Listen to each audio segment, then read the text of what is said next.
Hey everybody, Ed here with the Digital Digest, and today I wanted to share a quick unboxing of the Sony DEV-3. Now these are digital recording binoculars capable of Full HD 1920 by 1080 resolution recording with continuous autofocus throughout the entire optical range. You've got optical steady shot with active mode for image stabilization, some of the best in the business, and then finally a 10 times optical seamless zoom, which is critical because these are digital binoculars and you really don't want to compromise the traditional instantaneous autofocus found with optical binoculars. So Sony really trying to give you the best possible experience in a first, because these are the first binoculars that are digital with full HD recording capability and also 3D recording capability. Now, when these originally launched, they were priced at $1,400, very expensive. The DEV-5, the more expensive model, was priced at $2,000.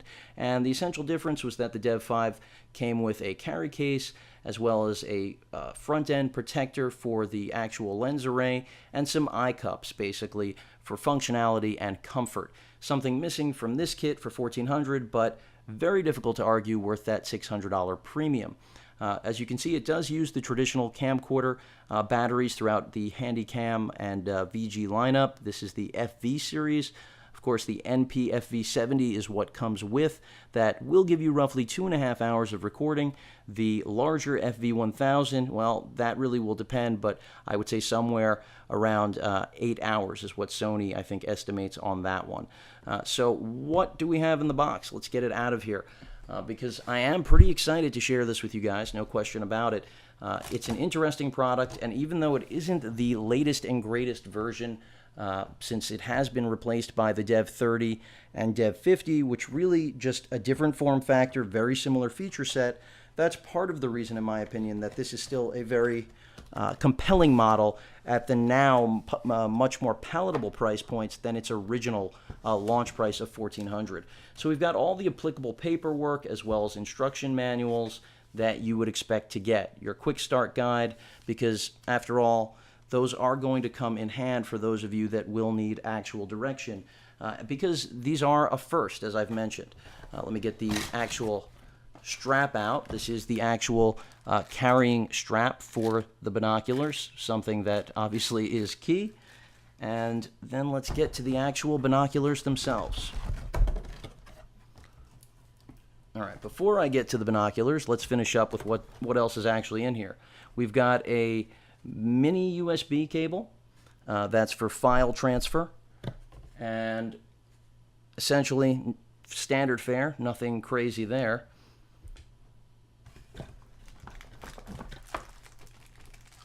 We've also got our battery, as I mentioned before, about 2.5 hours with that on a charge. We also have an AV cable for traditional composite out, if you're not looking to get the full HD or 3D effect. We've also got, I believe this is part of the power brick. It's the traditional power brick used by every Handycam camcorder out there. And by the way, that's what this product is really all about. It essentially is much like the TD10 or TD20, just two sensors with two electronic viewfinders crammed into the form factor of binoculars. And there, of course, is the power brick, as I just was mentioning. Standard one, the same one you'll find with all of Sony's Handycams. So nothing else in the box. Let's get the camcorder out of there. And I call it a camcorder because really, folks, that's what it is. Let me get the box out of the way.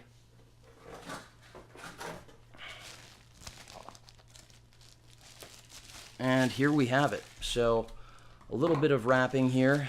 Let's get the binoculars out and see what we have. So essentially what we're looking at here clearly is the button array on the top of the digital recording binoculars. I keep calling them camcorders because really what I see here is a TD10 or TD20. Again, just a different form factor, which is what really makes this unique. Now, this is certainly not a product for everyone out there, no question about that.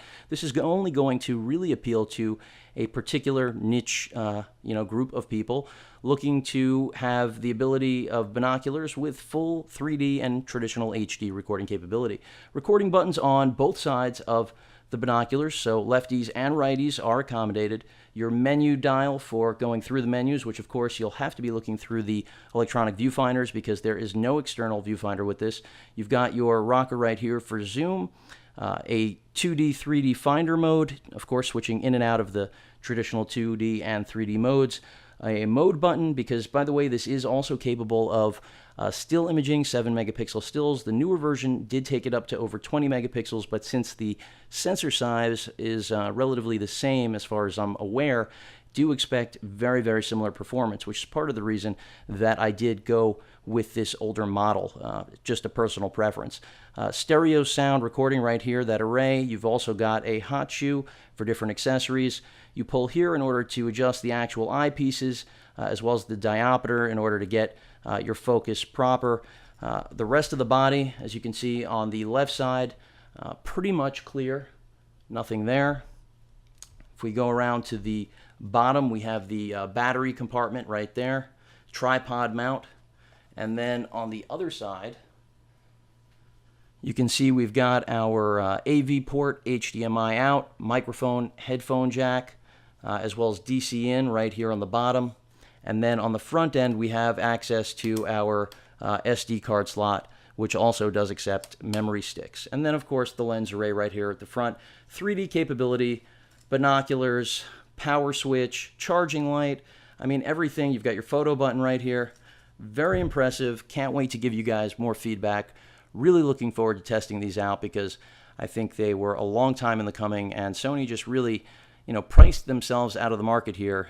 They put innovation above and beyond practicality, but hopefully now that the price has softened, that's going to just result in more people getting their hands on these that actually do want them and have practical uses for them. If you guys have any questions or comments, please feel free to post them. And of course, as usual, please feel free to subscribe. Later.